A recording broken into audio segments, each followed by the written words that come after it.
There is no doubt that one of the hardest jobs in sports is being the head coach of the LA Lakers. And that's because no matter how many championships you win, one mistake or one bad season is all it takes for you to be fired and have the Lakers front office looking for the next best thing. And for years, the Lakers have set the bar impossibly high. Championships are expected, and anything less is considered a failure. Now with the recent head coaching hire of JJ Reddick, it seems like the pressure for him is at an all-time high. Today, I'm going to break down why every single head coach that gets hired by the Lakers are destined to fail, and we're going to find out what's next for this franchise as they continue to try and climb their way back to the top.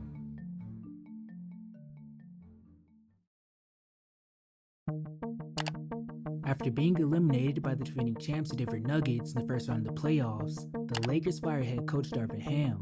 And ever since that moment, they've been looking for a new head coach, and for the last couple of weeks or so, a lot of reports are being spread by many reliable sources that it was going to be JJ Reddick.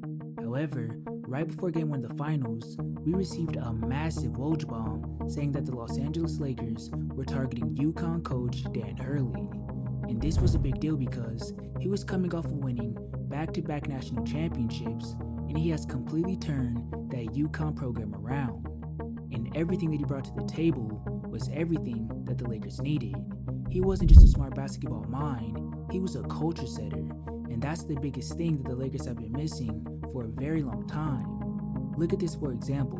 Who was the top 3 teams in the West this year? It was the OKC Thunder, the Denver Nuggets, and the Minnesota Timberwolves. And what do all those teams have in common?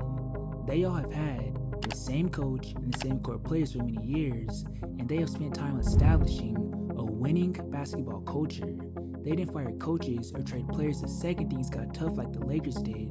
Those teams weathered the storm, and now they're doing better than ever because of it. So if they could have gotten Dan Hurley, he would have had the freedom of doing the same thing, at least according to the reports that are being spread.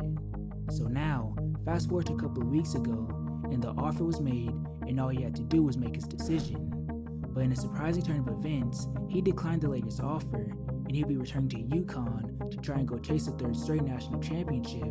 And this decision left many people stunned. But if I'm being honest, I'm not surprised. And let me explain why. Coaching the Lakers is a high-risk, low-reward job. And ever since Phil Jackson stepped down as the Lakers head coach 12 years ago, they have had 7 different coaches. And to make things worse, none of those coaches have lasted more than 3 seasons with the Lakers. Not even Frank Vogel, who led them to an NBA championship. And the thing that lost him his job was after they won the finals, the next season they were eliminated in the first round of the playoffs because of injuries. So when that year ended, they decided to trade for Russell Westbrook. And the idea behind this was, whenever AD and LeBron goes down, they have a guy who can still win them games. But the thing is, everyone who watches basketball knew that Russell Westbrook wouldn't fit well with his team. But apparently, the Lakers front office didn't know that, so they would try this. And ultimately, when it failed, the guy who took the blame alongside Westbrook was Frank Vogel. Now Russell Westbrook was scapegoated by the general public, but Frank Vogel was scapegoated by the entire front office, and that's why he was fired. So that's one reason why coaching this team is a nightmare. But also, here's another reason. Coaching the Lakers is already a hard job as it is, but on top of that, you now have to coach LeBron James. Now of course, he's one of the greatest players of all time, and even at his age, he's still one of the best players in the world. And having him on your team gives you a great chance to be competitive. But also, when he's on your team, the control he has is basically of the same magnitude of the general manager, which is why they call him the GM. But trust me when I say this, if LeBron does not like you or your coaching, you will be fired. It happened to David Blatt after coaching the Cavs to the finals in 2015, and he tried to get exposed to fire with the Heat. But luckily, Pat Riley stepped in and put his foot down, and the Miami Heat benefited because of that. But sadly, a lot of these front offices have not been able to do this, and time again, these coaches get thrown under the bus. Think about this, if LeBron James stays with the Lakers, and he probably will since they just drafted his son Bronny, he would have played for 4 different coaches in 7 different seasons.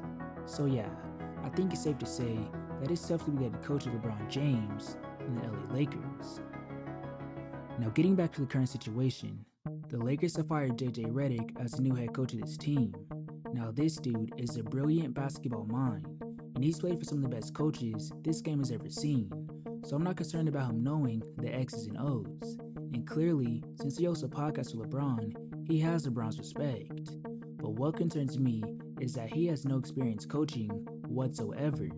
For his first job to get thrown to the Sharks like this, I just don't feel like it's going to end very well, kinda like Steve Nash in Brooklyn. Cause there is no doubt that Steve Nash knew basketball. He was a 2-time MVP and one of the best players this game has ever seen. But when you bring a guy with no coaching experience to go coach superstars who are in a championship or bust situation, things tend to end very bad.